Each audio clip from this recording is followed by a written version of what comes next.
I know what you're thinking. When people tell me different stories, how do I ask questions to get the story straight?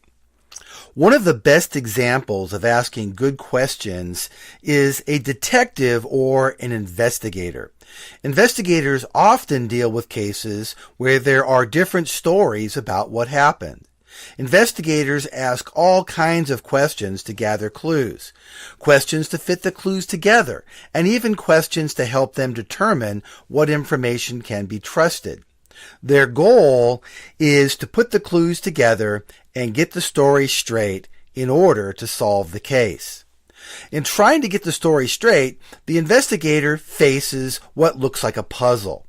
Questions are the tools that find the puzzle pieces and help to place them in the puzzle. When enough pieces have been fit together, the investigator can begin to see the straight story, and it becomes possible to solve the case. The investigator can begin to draw conclusions about what to believe and what to do. At this point, you are probably thinking, what questions do I ask? Good investigators have a toolbox of different questions that help them solve cases. There are 4 basic types of questions in the toolbox. The case question summarizes and guides the case. For example, in a murder case, the case question might be, who killed the victim? Gathering questions help us find the information we need in order to solve the case. They help us find clues.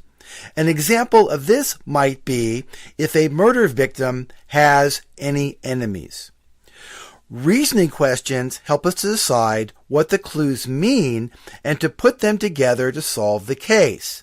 An example of this might be when we ask, what does it mean that a person's fingerprints were found at the scene of a murder?